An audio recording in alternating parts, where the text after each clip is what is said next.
I want to talk to you today about something very important, about seasons, divine seasons, and the danger of missing yours. You see, God does not always speak our language. He does not think in naira. He does not plan within your salary. He does not consult your bank balance before he gives you an instruction. And this is where many of us have missed it. We waited for the plan to make sense. We waited for the resources to align. We waited for the conditions to improve. And while we were waiting, the season passed.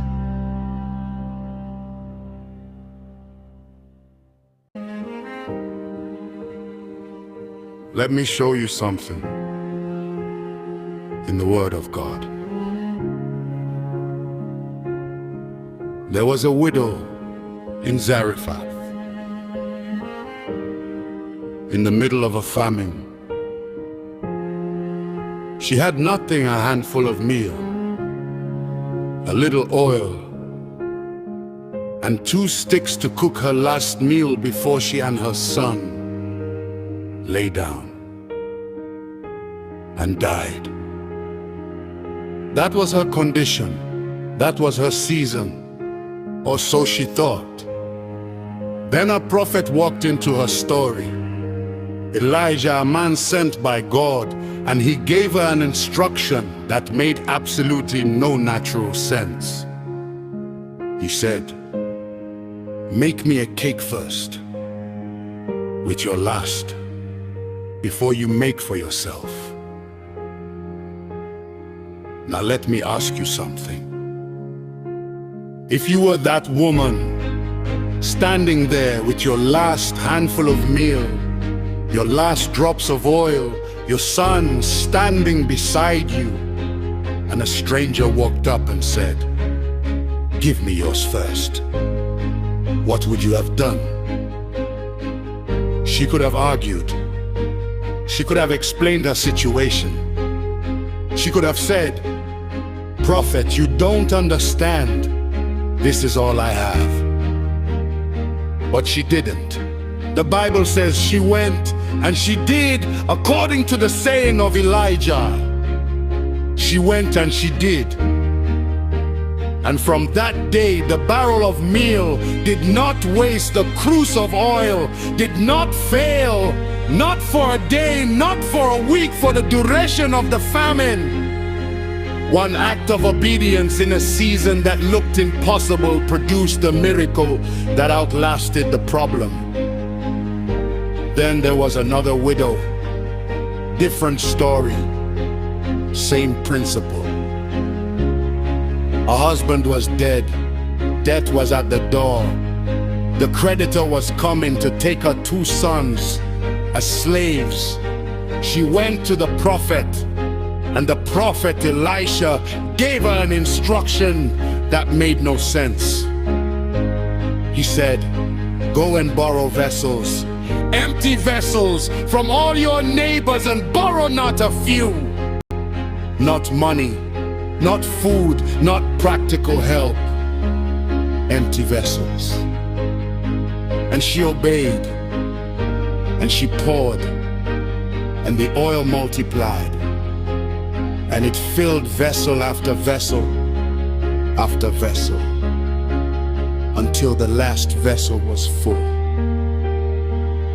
And then it stopped. Do you know what that tells me? The miracle was not limited by the supply of God.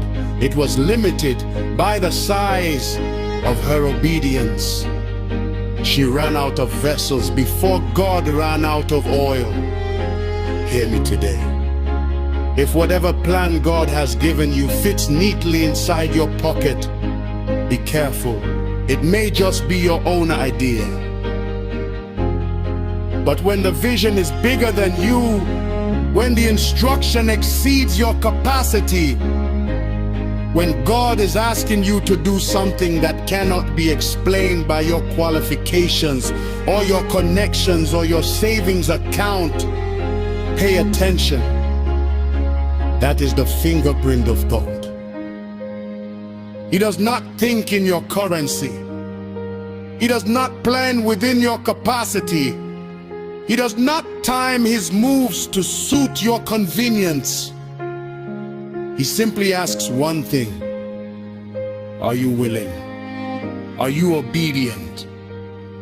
Because if you are willing and obedient, you shall eat the good of the land. Both women had nothing. Both received instructions they could not explain. Both obeyed anyway. And both experienced a miracle that not only met their need, but exceeded it. Debt canceled, sons freed, meal that never finished, oil that never ran dry. You are in a season right now.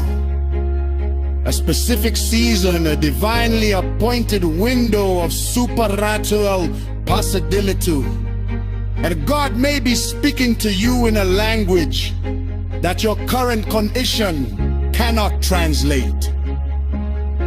He may be asking you to give when you feel you have nothing to give, to move when the timing looks wrong, to obey when the instruction is bigger than your capacity.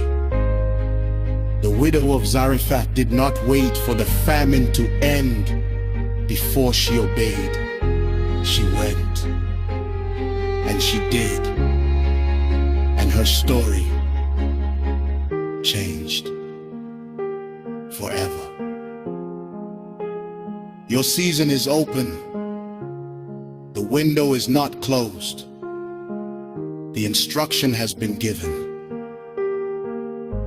The only question remaining is the same question both widows had to answer.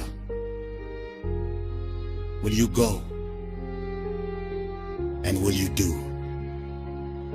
Because the God who filled the vessels then is the same God speaking to you now. Your season is here. Don't miss it.